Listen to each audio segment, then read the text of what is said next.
Hi, SuperGirls. Great to be here with you today. I'm here with a different kind of set. I wanted to tell you a personal story. It's all about reaching a goal, and then when you finally reach this kind of big pie in the sky goal, you realize it's not what you wanted after all, but it was totally worth doing because it's a means to an end. So that's my story. I was a teacher for 4 years, and then I quit to have my first daughter in 2000. And one day of kind of just hanging out, and we were brushing our teeth, in the evening, my husband said, "What would you do if you could just instantly have the training for a job? Like, what would you do tomorrow if you could just do it?" And I thought, interesting question. Without even thinking, I said photographer. He goes, "Really?" He was kind of shocked by that because it wasn't like I walked around with a camera around my neck all the time. But I just loved it. I loved it as a kid. I loved going to gallery shows. I loved reading photography books. I just really loved it and I wanted to do it. So plus I was kind of artsy and creative anyway. Performing was my background, so it seemed like a natural progression. So I started reading books and I started kind of being obsessed. And if you would ask my husband, he would, yeah, that's the word he would use. So tons of seminars and really learning. Now, mind you, this is film. This is the years of film. And so it was a very expensive learning curve. I would drive to the photo mat going, I hope they turn out, I hope they turn out. And then I would bring all the pictures home because, you didn't see them, which is weird. And I would lay them all out and I would look at the pictures and I would learn from them. And I had an instant subject, my little baby in the window. How many pictures did I shoot of Katie in the window when she was first born? So fast forward, my business went for 13 years and it had lots of different, fluctuations where I photographed people and then I did seniors and I did families. I never did weddings. Oh, my hat's off to anybody who could do weddings. Not an easy way to make a living. And then I did a lot of creative projects. This was from the color study project. It was just a personal thing that I did where I shot in different colors, like the whole picture would be one color. And it turns out I was actually a really good marketer. I had no idea about marketing going in, but man, did I hit it hard. And I was, I did really well, which is funny. Financially, I did better than I would ever do teaching, which is kind of ironic.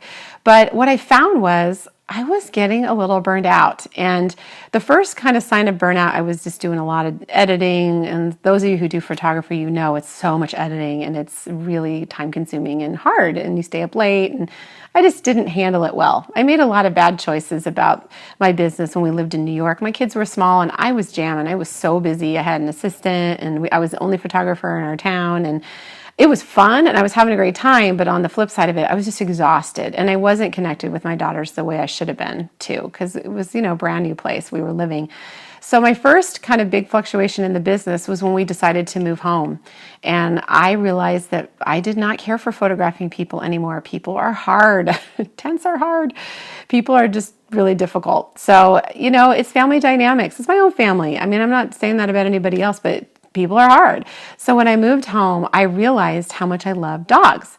So I started flipping over to photographing dogs. I love dog owners too. Most people were double income, no kids. Dogs were their kids.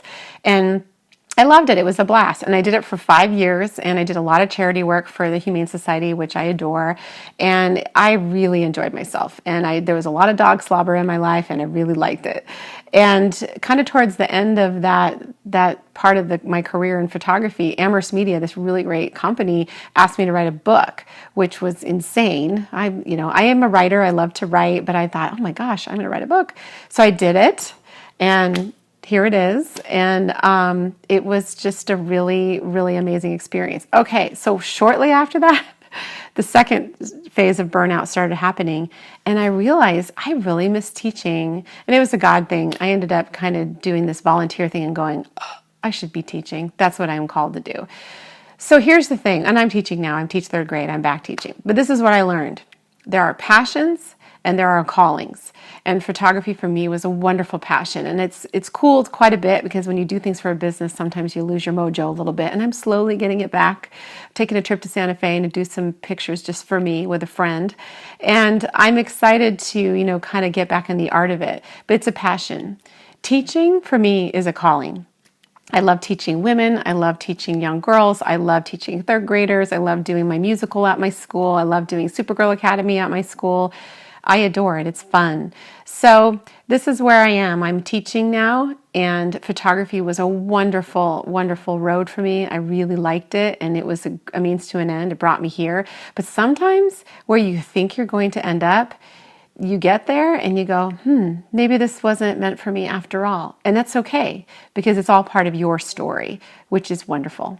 Okay, have a fantastic week. I'd be so appreciative if you would like this video. Send it on to other friends who might have passions and callings and need to figure out the difference between the two. And I hope you have a great week.